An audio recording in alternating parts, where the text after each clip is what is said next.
দাউদ নবীকে আল্লাহ ডাকবেন। দাউদ নবীর কণ্ঠ ছিল বড় সুন্দর। দাউদ নবীর কণ্ঠ এত সুন্দর ছিল, দুনিয়ার জমিনে যখন দাউদ নবী তিনি জাবুর কিতাব তেলাওয়াত করতেন, উড়ন্ত পাখি তেলাওয়াত শোনার জন্য জমিনে নেমে যাইত। আল্লাহর পয়গম্বর দাউদ নবীর কণ্ঠের তিলাওয়াত শোনার জন্য নদীর মাছ পর্যন্ত পারে উঠে আসত রে যুবক। দাউদ নবীর কণ্ঠের মধ্যে এত জাদু। আল্লাহ পাক রব্বুল আলামিন তখন বলবেন, দাউদ, আমার জান্নাতি বান্দা বান্দি যারা শেষ জমানায় দুনিয়াতে আসছে, এরা কিন্তু তোমার কণ্ঠ শুনে নাই। আজ জান্নাতে তারা তোমার কণ্ঠ শুনবে। একটু তোমার কণ্ঠে তুমি জাবুর তেলাওয়াত করো। দাউদ নবী তিনি জাবুর কিতাব তেলাওয়াত করবেন নিজের কণ্ঠে। জান্নাতি শ্রোতা যারা সেখানে থাকবে, আমি আপনিও থাকবো। কোন আলহামদুলিল্লাহ। আশা আসেনি না নাই? আমরা জান্নাতি না হইলে আল্লাহ এখানে জান্নাতি প্যান্ডেলের নিচে আসার তৌফিকই দিত না। যাদেরকে আল্লাহ দুনিয়ার জান্নাতি প্যান্ডেলে আসার তৌফিক দিছে, বোঝা গেল আল্লাহ পরকালের জান্নাতের মাহফিলও তারারে বসাইব। ঠিক কিনা ভাই? খুশি না? বলেন আলহামদুলিল্লাহ।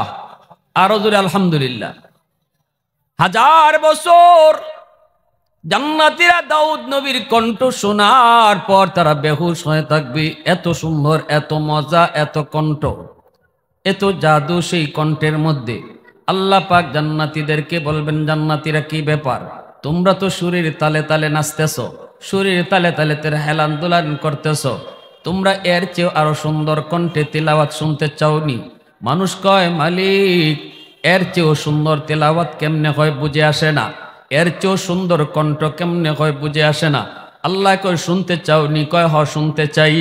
এবার আল্লাহ পাক বলবেন, আমার প্রধান অতিথি, ও বন্ধু, তুমি তোমার কণ্ঠে কোরআন তেলাওয়াত করো। দাউদ নবীর কণ্ঠ শোনার পর জান্নাতীরা যেমন মস্ত হয়েছে, মুগ্ধ হয়েছে, আমার আপনার নবীর কণ্ঠে, আমার আপনার নবীর কণ্ঠে আল্লাহ পাক পবিত্র কোরআনের সূরা ইয়াসিন তেলাওয়াত করতে বলবেন। পবিত্র কোরআনের সূরা ইয়াসিন আমার আপনার নবী তেলাওয়াত করবে। ইয়াসিন দ্বারা আল্লাহ নবীকে সম্বোধন করেছেন। আল্লাহু আকবার, জোরে বলেন। ইয়াসিন হলো আমার আপনার নবীর একটা উপনাম, নবীজির ডাক নাম। কোরআনুল কারীমের ভিতরে আল্লাহ পাক আমার আপনাকে, আমার আপনার নবীর নাম ধরে আল্লাহ কোথাও ডাক দেয় নেই। নবী অন্যান্য নবীদের নাম ধরে ডাক দিছে। ইয়া মূসা, ইয়া ইব্রাহিম, ইয়া ইয়াহইয়া, খুযিল কিতাবা বিকুওয়া, তিলকা বিয়ামিনিকা ইয়া মূসা। আল্লাহ পাক মূসা কইয়া ডাক দিছে, ইব্রাহিম কইয়া ডাক দিছে, নূহ কইয়া আল্লাহ ডাক দিছে, ইয়াহইয়া কইয়া আল্লাহ ডাক দিছে। কিন্তু আমার আপনার নবীকে আল্লাহ কোথাও ইয়া মুহাম্মদ কইয়া ডাক দেয় নাই। যেখানেই আল্লাহ নবীরে ডাক দিয়েছে, সেখানে আল্লাহ পাক নবীর উপনাম, নবীর উপাধি লইয়া ডাক দিছে। ইয়া আইয়ুহাল মুজাম্মিল, ইয়া আইয়ুহাল মুদ্দাসির, ইয়াসিন। আল্লাহু আকবার, জোরে কোন, আরো জোরে কোন আল্লাহু আকবার। এত মায়া, এত মহব্বত, এত ভালোবাসা বন্ধুর প্রতি আল্লাহ পাকের ভালোবাসা হবে না কেন? আল্লাহ পাক রব্বুল আলামিন যখন নবীকে মেরাজে নিয়ে গেলেন, সেখানে নেওয়ার পর আল্লাহ পাক রব্বুল আলামিন কয়, বন্ধু, ও বন্ধু, চলে যাবা? নবী কয়, আল্লাহ চলে তো যাব, কিন্তু উম্মতরে দিছো কি? আমি তো তোমার সাথে মেরাজ করলাম, উম্মত কেমন করে মেরাজ করবে, কেমন করে তোমার সাথে কথা বলবে? আল্লাহ কয়, বন্ধু, আমি জানি উম্মতের কথা তুমি এখানেও বলবা, এজন্য তোমার উম্মতের মেরাজের ব্যবস্থাও করছি। নেও 50 ওয়াক্ত নামাজ, এই নামাজের মধ্যে উম্মতের মেরাজ হবে। উম্মত নামাজের মধ্যে আমি আল্লাহর সাথে কথা বলবে। নবীজি তো মহা খুশি। আল্লাহর নবী 50 ওয়াক্ত নামাজ পায়া খুশিতে বাগবাগ। নবী তো চলে আসতেছেন হাদিয়া লইয়া। এইবার আল্লাহ পাকের তো ভালো লাগে না, বন্ধু তো চলে যায়। বন্ধু যতক্ষণ বন্ধুর পাশে থাকে ততক্ষণ ভালো লাগে, বন্ধুর সাথে যতক্ষণ কথা কয় ততক্ষণই মজা লাগে। এইবার তো বন্ধু চলে যাইতেছে, আল্লাহর তো ভালো লাগে না।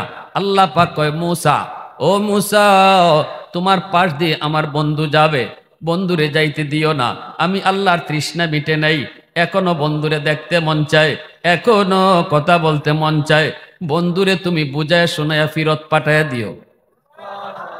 মুসা নবী কয় না গো নবী, 50 ওয়াক্ত নামাজ উম্মত পারবে না। দিনে যদি 50 ওয়াক্ত নামাজ পড়ে তাহলে কেমনে কি করবে? ব্যবসা কেমনে করবে? দোকানদারি কেমনে করবে? ঘুমাইবে কখন? খাইবে কখন? না গো নবী, কমায়া নিয়ে আসেন। এইবার নবীজি কয়, আমারও তো হুঁশ নাই, আমি তো খুশিতে বেহুশ হয়ে গেছি।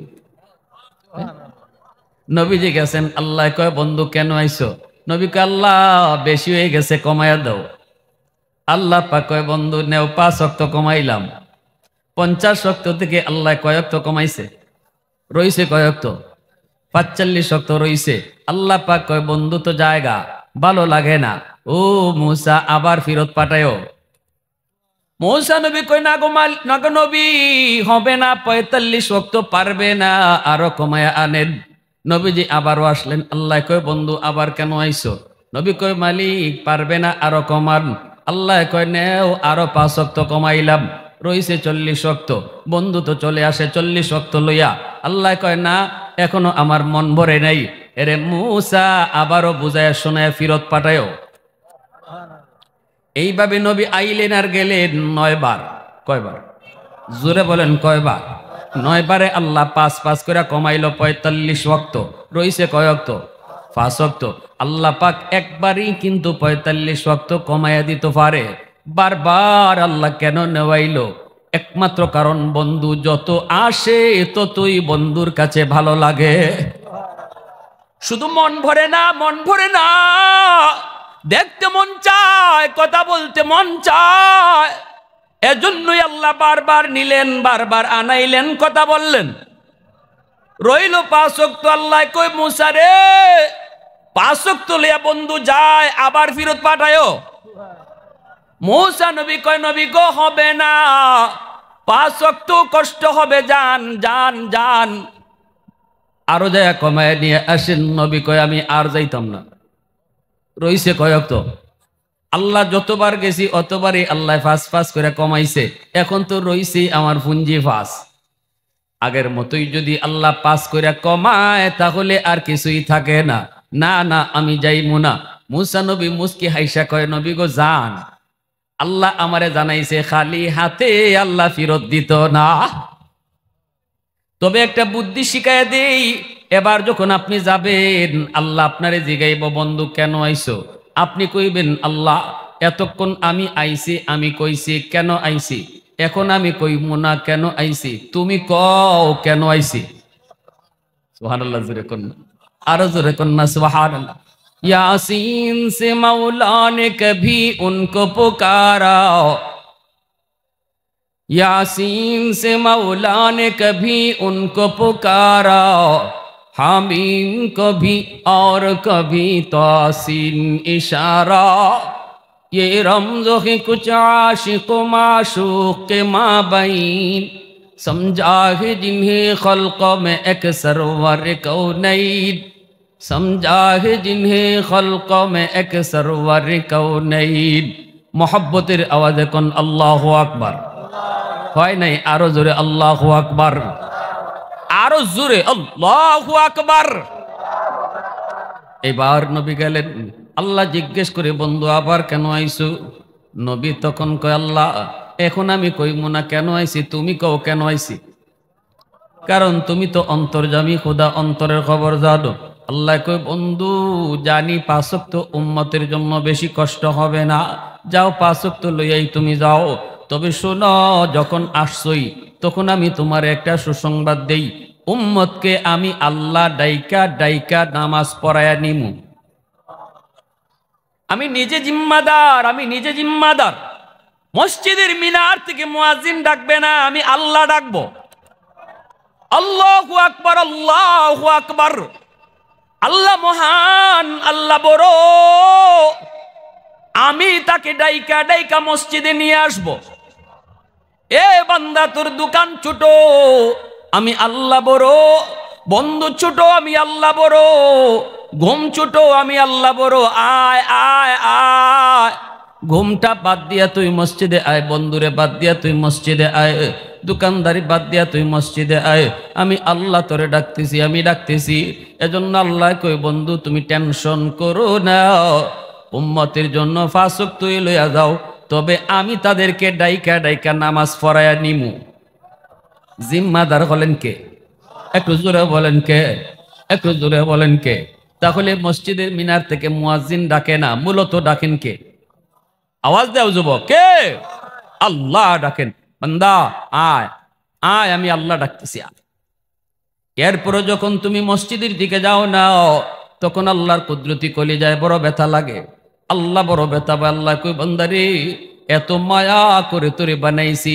আসমান আল্লাহ বানাইছেন কুন ফায়াকুন বইলা, জমিনও আল্লাহ বানাইছেন কুন ফায়াকুন বইলা, ফেরেশতাও আল্লাহ বানাইছেন কুন ফায়াকুন বইলা, কিন্তু তোমারে আমারে আল্লাহ পাক কুন ফায়াকুন বলে বানায় নাই।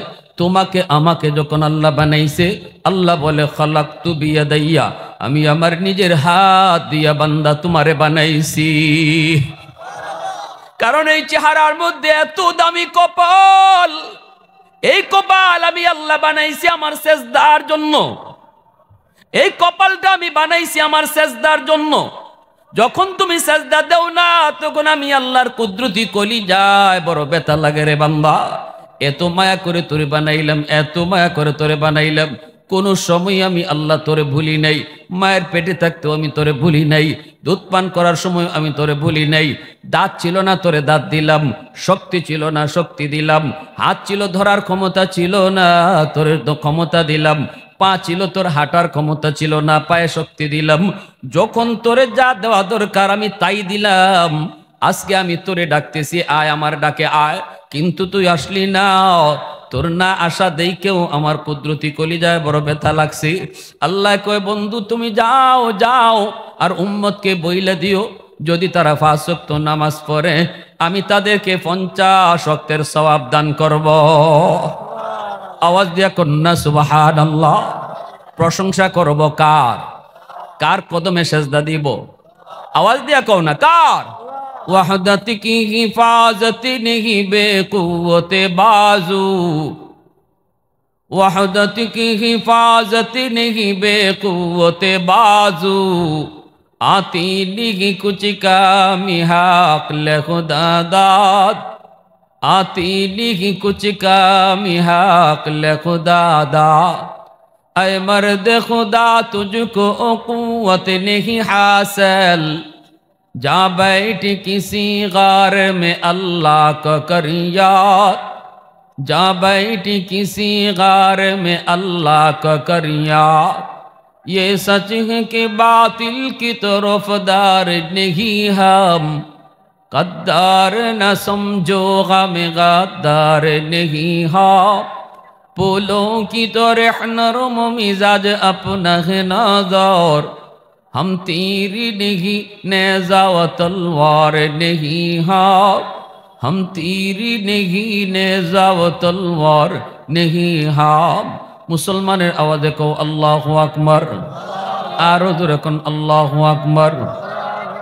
एजन्यई एत माया आमार नबीके दिया, नबीर उम्मतरे दिया कार? जोरे बोलेन कार? कुरानेर कोথাও আল্লাহ পাক নবীর নাম ধরে ডাক দেয় নাই।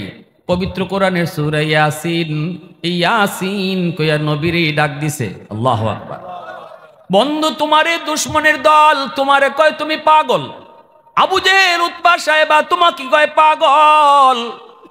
बेईमानेर दल तुम्हारे पागल कय, किन्तु आमी आल्लाह बोली तुमी पागल नও, तुमी हले आमी आल्लाहर पक्ष थेके रासूल। यासीन ওয়াল কুরআনিল হাকীম, कुरानेर कसम के आमी बोली इन्नाका लामिनाल मुरसालिन, तुमी पागल नও, तुमी रसूल। अल्लाहु আকবার। आरो जोरे कोन अल्लाहु আকবার। किन्तु दुश्मन যতই আমার নবীর পাগল কইছে, ততই কিন্তু নবীর দিকে মানুষ আরো বেশি ঝুঁকছে। আবু জাহেল কয় পাগলের কাছে যাও না, সাধারণ মানুষে কই এটা কেমন পাগল একটু দেখে আই। বুঝছেনি? মানুষের খাসলত হইল যেদিকে বাধা দেওয়া হয় এদিকে আরো বেশি যায়। যদি কই ইবায় যায় না, সাপ দেখে আইছি, তখন যুবককে কইব কি জাত সাপ, যায় দেখে আসি। যদি কেউ না কইতো কেউ যাইতো না, কিন্তু যখনই কই ইবায় যাইও না, সাপ আছে, তখন যাওয়ার আগ্রহ কমে না বাড়ে? জোরে কোন কমে না বাড়ে? আল ইনসানু হারিসুন ফিমা মুনিআ। আরবিতে প্রবাদ আছে, যেদিকে বাধা এদিকে আরো আকর্ষণ বাড়ে। যখনই আবু জাহেল কইতো মোহাম্মদ পাগল, মোহাম্মদের কাছে যায়ও না, তখন মানুষ আরো বেশি যাইতো কেমন পাগল দেখার জন্য। গিয়া নবীরে দেইখা কালেমা পড়া মুসলমান হয়ে যাইতো। আল্লাহু আকবার। ইয়ামেন থেকে 10,000 কাফেলার বাহিনী আইছে মক্কায়। আবু জাহেল রাস্তায় দাঁড়ায় দিছে, কয় এরা যদি মোহাম্মদের সাথে দেখা করে তাহলে তো কালেমা পরে মুসলমান হয়ে যাবে। কয় না না, এদেরকে মোহাম্মদের কাছে যাইতে দেওয়া যাবে না। আবু জাহেল রাস্তার মোড়েই দাঁড়ায় রইছে, এরা মক্কায় ঢুকবে, এমনি নেতার সাথে দেখা। ইয়ামেনের লোকগুলি কয় কি ব্যাপার নেতা, এখানে দাঁড়ায় দাঁড়ায় কি করেন? কয় আরে তোমাদের অপেক্ষায় তো দাঁড়ায় রইছি। কয় কেন? কয় একটা নিউজ দেওয়ার জন্য। কয় কিসের নিউজ? কয় আমাদেরই এক বাতিজা, নাম হইল মোহাম্মদ, এমন পাগলের পাগল, তার কাছে যাইও না। তার কথা শুনলে পরে বাপ বেটায় ঝগড়া লাগে, স্বামী স্ত্রীতে ঝগড়া লাগে, সব জায়গায় খালি ঝগড়া লাগাই দেয়। তার কাছে দাঁড়াও যাইও না, এই নিউজটা দেওয়ার জন্য এখানে দাঁড়াই রয়েছি। এই লোকগুলা কয় ঠিক আছে নেতা, আপনার কথা আমরা মানবো, অসুবিধা নেই, আপনি যান, নিশ্চিন্তে থাকেন, যাবো না। আবু জাহেলরে ফিরত পাঠাইয়া এখন কাফেলার ভিতরে শুরু হয়েছে আনাগুনা। একজন আরেকজন কয় ই কেমন পাগল দেখুন লাগে না,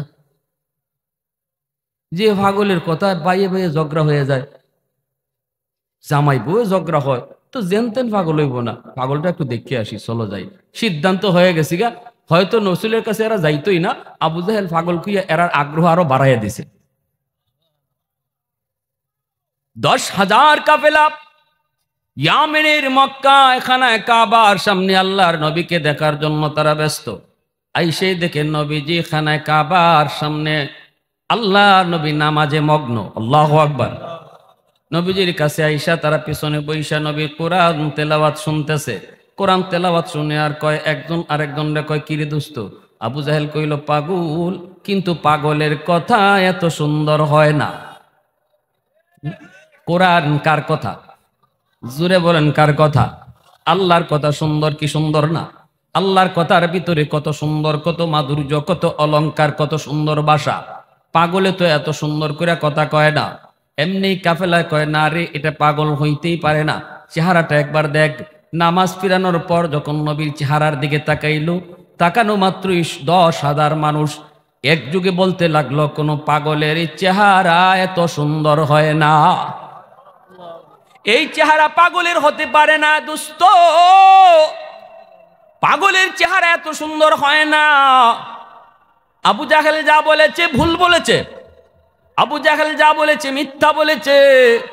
10,000 মানুষ নবীর হাতে হাত রেখে বলতেছে নবী গো, আবু জাহেল আপনারে বলছিল পাগল, আপনার কথায়ও কোনো পাগলামি নেই, আপনার চেহারার মধ্যেও কোনো পাগলামির ছাপ নেই, অতএব আবু জাহেল ভুল বলেছে, আপনি সত্য বলেছেন, হাতে হাত দিন।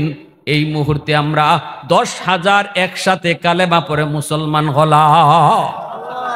আওয়াজ দিয়া কন্যা সুবহানাল্লাহ, আর একটু জোরে কন্যা সুবহানাল্লাহ। উলফত মে তেরি ওয়াইসি নে দান দান কো তোরা, বু বকর উমর নকশ কদম তেরা না ছোরা।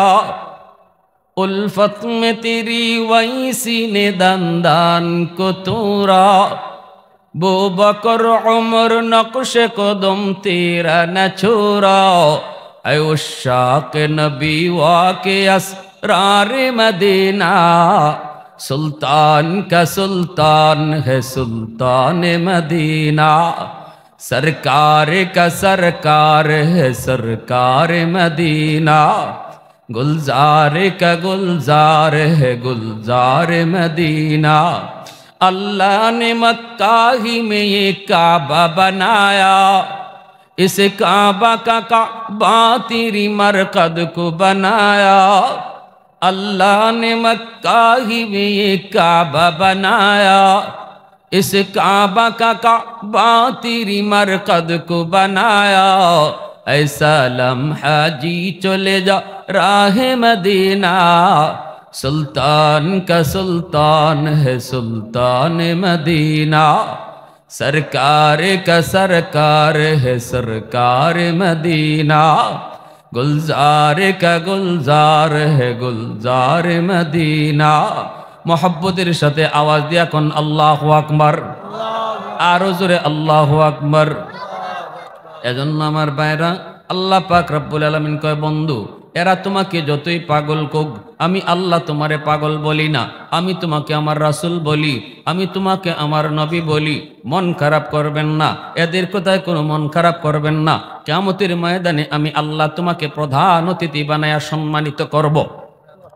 সভাপতির চেয়ারে থাকবো আমি আল্লাহ, প্রধান অতিথি থাকবে তুমি, সকল নবীরা থাকবে স্টেজের নিচে বসা, আর আমার আপনার নবী থাকবে আল্লাহর পাশের চেয়ারে বসা। আওয়াজ দিয়ে কর না সুবহানাল্লাহ। কি ভাই, এত বড় নবীর উম্মত হতে পাইরে যুবক, মনে আনন্দ লাগে না? হ্যাঁ, সব নবী নিচে আর আমার নবী আল্লাহর সাথে চেয়ারে বসা। সুবহানাল্লাহ। এজন্যই রাসূল কইছে, আনা আফজালুল আম্বিয়া ওয়া উম্মতি আফজালুল উমাম। আমি নবী, সকল নবীদের শ্রেষ্ঠ নবী, আর আমার উম্মত সকল উম্মতের মাঝে শ্রেষ্ঠ উম্মত। কোন নবী আমার আপনার নবী সারা জান্নাতে ঢুকতে পারবে না, আবার কোন নবীর উম্মত আমরা আগে জান্নাতে না যাওয়া পর্যন্ত কোন নবীর উম্মত জান্নাতে ঢুকতে পারবে। এত দাম আল্লাহ নবীর খাতিরে বানাইছে, ঠিক না? এবার আল্লাহ বলবে, বন্ধু জান্নাতীরা তোমার কণ্ঠে তেলাওয়াত শুনতে চায়। দাউদ নবীর কণ্ঠ শুনলেই এরা দেখো কেমন কেমন বডি নাড়াচাড়া করে, বেহুশ হয়ে গেছি গিয়া। এবার তুমি একটু কণ্ঠটা তোমার শোনাও। তোমার কাছে কোরআন নাজিল করেছি, তোমার উম্মতরা যারা জমিনে ফরে আইছে এরা তো তোমারে দেখেও নাই, তোমার কণ্ঠে তিলাওয়াতও শুনে নাই। আজকে জান্নাতি এই মাহফিলে এরাও বসা, যারা দুনিয়াত ফরে আইছিল, তোমারে মানসে কোনোদিন দেখে নাই, তোমার কণ্ঠ কোনোদিন শুনে নাই, আজকে তাদেরকে কোরআন তেলাওয়াত শোনাও। সেদিন আমারে আপনারে আল্লাহর নবী কোরআন তেলাওয়াত শোনাইবে। কার কার ওই দিন মাহফিলে বৈশা তেলাওয়াত শুনবার ইচ্ছা আছে? মন থেকে হাতটা তুলেন তো আল্লাহর নবীর। মাশাআল্লাহ মাশাআল্লাহ। আল্লাহ তুমি প্রতিটা হাতকে তুমি কবুল করো। সবাই বলো আমিন, আরো জোরে কও আমিন। আল্লাহর নবী, রহমতের নবী, মায়ার নবী, তিনি কোরআন তিলাওয়াত শুরু করবেন। পবিত্র কোরআনের সূরা ইয়াসিন তিলাওয়াত করবেন। নবীজির কণ্ঠে তিলাওয়াত শোনার পর জান্নাতীরা এইবার দেখবে দাউদ নবীর কণ্ঠ আর কি সুন্দর, এর চেয়ে ডাবল ডাবল সুন্দর আমার নবীর কণ্ঠ। জোরে কন্যা সুবহানাল্লাহ। এর চেয়ে ডাবল ডাবল কণ্ঠ সুন্দর হলো নবীর কণ্ঠ। জান্নাতীরা হেলবে দুলবে, জান্নাতীরা আরো পাগল হয়ে যাবে, আরো মুগ্ধ হয়ে যাবে, বেহুশ হয়ে পড়বে। আল্লাহ পাক হুঁশ ফিরে বলবে, জান্নাতীরা শুন, এইবার আমার বন্ধুর কণ্ঠে তিলাওয়াত শুনছো, এর চেয়ে আরো সুন্দর কণ্ঠে তিলাওয়াত শুনতে মন চায়নি। জান্নাতীরা কব, আল্লাহ ইডে কি, এর থেকে আরো সুন্দর কণ্ঠ? বলে হ, শুনতে মন চায়নি।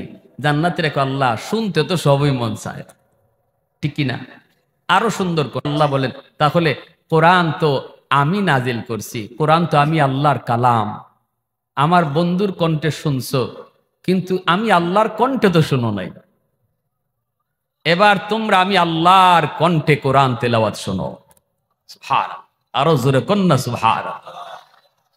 পবিত্র কোরআনুল কারীমের সূরাতুর রহমান, একখান সূরা আছে, সূরা আর রহমান। নাম শুনছেন নি আপনারা? যারা তেলাওয়াত করি আমরা তো সূরা আর রহমান পড়ি, ঠিক না? ফাবি আইয়ি আলাই রাব্বিকুমা তুকাযযিবান। আল্লাহ পাক এই সূরার মধ্যে কতবার এই কথাটা বলছেন? প্রায় 27 বার আল্লাহ এই কথাটা বলছেন, তোমরা আমার কোন কোন নিয়ামত অস্বীকার করবে? বলো, আমি আল্লাহ তোমাকে এই দিলাম, সেই দিলাম, এই নিয়ামত, ওই নিয়ামত, বলো আমার কোন নিয়ামতটা তুমি অস্বীকার করবে? আল্লাহ নিয়ামতের কথা কইয়েই ফাবি আইয়ি আলাই রাব্বিকুমা তুকাযযিবান কইয়া সম্বোধন করেছেন। আল্লাহ ওই দিন পবিত্র কোরআনের সূরাতুর রহমান আল্লাহ নিজের কণ্ঠে তিলাওয়াত করবেন। একটু জোরে কন্যা সুবহানাল্লাহ, আরো জোরে কন্যা সুবহানাল্লাহ, আরো জোরে কন্যা সুবহানাল্লাহ। এইবার আল্লাহ পাক রব্বুল আলামিন কোরআন তিলাওয়াত শুরু করবে। আর রহমান, আমরা পড়ি আর রহমান, কিন্তু আল্লাহ পাক সেদিন আর রহমান বলবেন না। আমরা তো পড়ি রহমান হচ্ছেন তিনি, আল্লামাল কোরআন, যিনি কোরআন শিক্ষা দিয়েছেন, মানুষ সৃষ্টি করেছেন।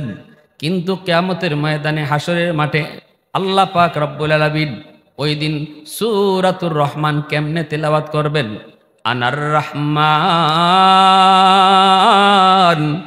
আল্লামাল কোরআন খলাকাল ইনসান।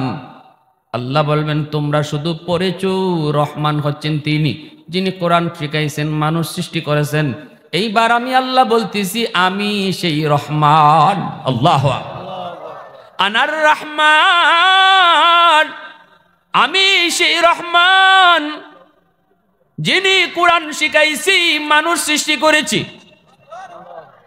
তোমাদেরকে কথা বলার যোগ্যতা দিছি। আল্লাহ পাক রব্বুল আলামিন পবিত্র কোরআনুল কারীমের সূরাতুর রহমান আল্লাহ নিজে তেলাওয়াত করবেন রে যুবক। আল্লাহ পাকের কণ্ঠে তেলাওয়াত শোনার পর সমস্ত জান্নাতীরা তারা পাগল হয়ে যাবে। সুবহানাল্লাহ। দাউদ নবীর কণ্ঠ এবার কত সুন্দর, আমার আপনার নবীও কত সুন্দর কণ্ঠ, এর চেয়েও হাজার হাজার গুণ বেশি সুন্দর কণ্ঠে আল্লাহ নিজে কোরআন তেলাওয়াত করব। আল্লাহ পাক রব্বুল আলামিন পবিত্র কোরআনুল কারীমের সূরাতুর রহমান আল্লাহ তেলাওয়াত করবে, জান্নাতীরা মুগ্ধ হয়ে যাবে, জান্নাতীরা বেহুশ হয়ে যাবে। আল্লাহর পাকের সাথে এই মাহফিলে উপস্থিত থাকার পর জান্নাতীরা এই মাহফিল শেষ কইরা তারা যখন হুর গিলমানের কাছে যাবে, হুরেরা চিনবেই না, হুরেরা দেখবে চেহারা কিছুক্ষণ আগে যেই স্বামীর চেহারা ছিল একরকম, কিন্তু আল্লাহর পাকের সামনে মজলিসে বসার কারণে তাদের চেহারা হাজার হাজার গুণ বেশি সুন্দর হয়ে যাবে। এ যুবক, এত দামি নবী, যেই নবীর নাম নিয়ে আল্লাহ পবিত্র কোরআনের সূরা ইয়াসিন শুরু করছে, এই সূরা আল্লাহ পাক রব্বুল আলামিন পবিত্র কোরআনের কল্ব কইছে, কল্ব হৃৎপিণ্ড। যেই সূরা বাপ মার সাকরাতের সময় সন্তান যদি তিলাওয়াত করে তাহলে আল্লাহ মৌতের কষ্ট আল্লাহ দূর কইরা দেয়, মৌতের কষ্ট আল্লাহ দূর কইরা দেয়। যেই সূরা সন্তান বাবার কবরের পাশে, মায়ের কবরের পাশে যদি তিলাওয়াত করে আল্লাহ কবরের আযাব মাফ করে দেয়। আমার সন্তান সূরা ইয়াসিন আমার কবরের সামনে পড়বে কি পড়বে না এই সিদ্ধান্ত নিবে তার মা বাবা।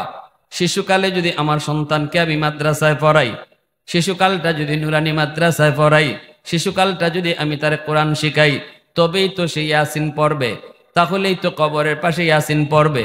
আর যদি শিশুকালে তারে আগডুম বাগডুম গুড়াডুম সাজে শিখাই, তাহলে তো সন্তান কবরের পাশে গিয়া গান গাইবে, ঠিক না? আমার সন্তান বাপমার কবরের পাশে গিয়া ইয়াসিন পড়বে না গান গাইবে, এই সিদ্ধান্ত নিবে তার মা তার বাবা। শিশুকালে যদি কোরআন শিখাই তাহলে ইয়াসিন পড়বে, আর শিশুকালে যদি সারে গামা শিখাই তাহলে সারে গামাই গাইবে। হুজুরদের দোষ দিয়া লাভ নাই। হুজুর আমার ফুলাটাই তো বেফতে বেলাইনে গেছে, হুজুর বাপমার কথা শুনে না, হুজুর নামাজ কালাম পড়ে না, একটু ফানি ফরা দেন, তাবিজ ফরা দেন। হুজুরে ফানি ফরা দিল কিন্তু ফানি ফরা কাম হইছে না, হুজুর তাবিজ ফরা দেয়, হুজুরে তাবিজ ফরা কাম হয় না। তখন আমরা কি কই? হাই রে নাই রে, নাই নাই নাই, আগের হুজুর নাই। কি নাই?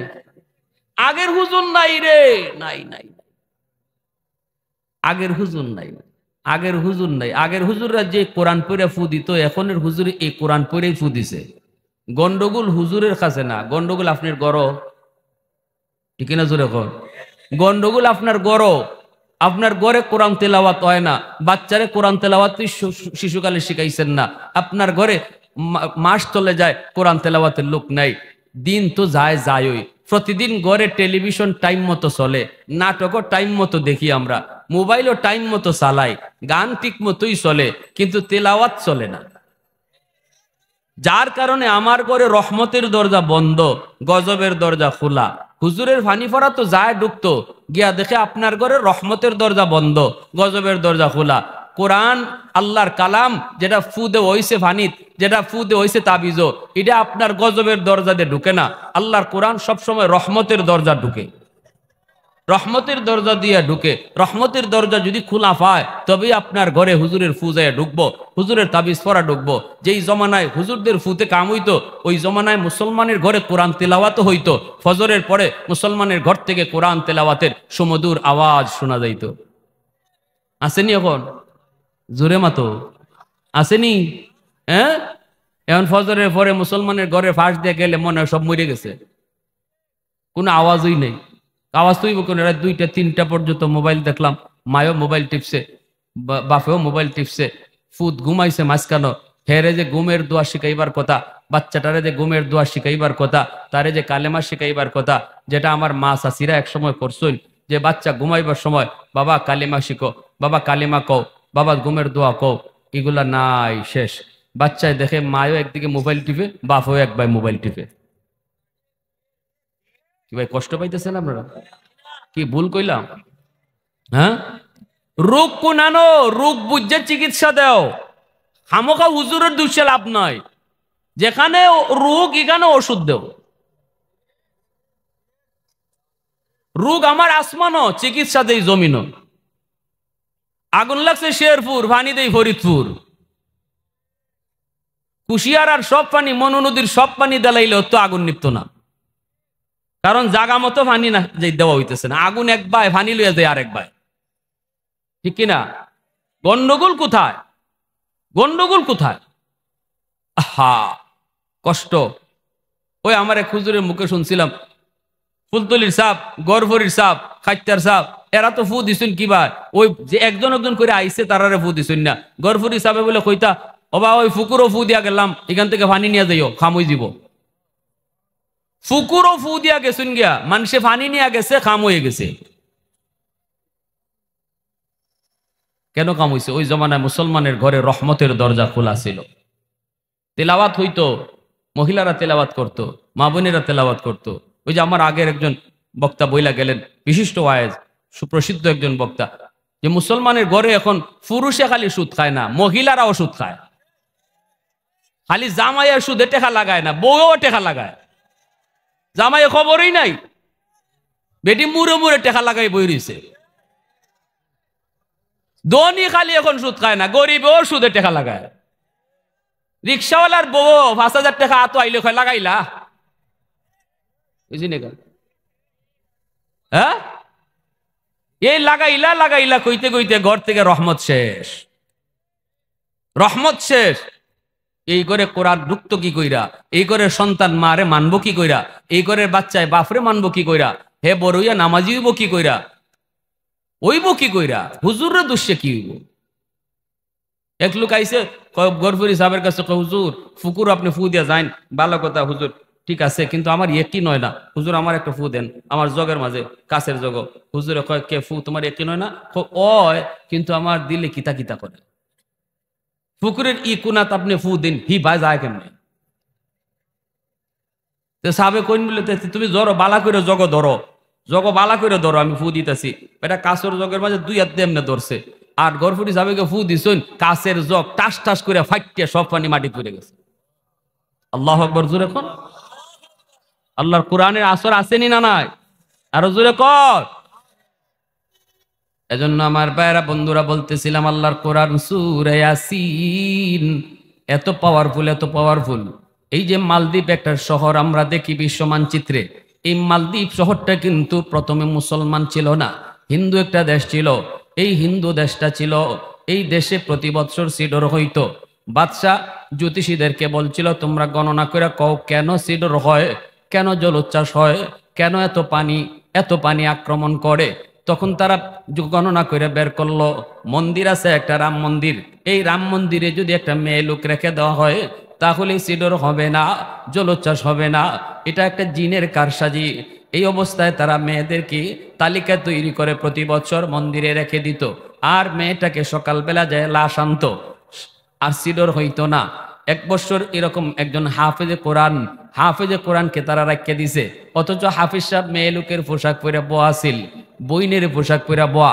কয়, আমার বোন রে তোরা কেন নিয়ে রাখবি, আমারে নিয়ে রাখ, দেখি জিনের শক্তি বেশি নাকি আল্লাহর কালামের শক্তি বেশি। মন্দিরে যায় রেখে দেওয়া হয় হাফেজে কোরআন, সিডর হয়, পানি জলোচ্ছ্বাস মালদ্বীপের দিকে আক্রমণ করে, আর হাফিজ সাহেব পবিত্র কোরআনে সূরা ইয়াসিন পয়রা ফু দেয়। আল্লাহু আকবার।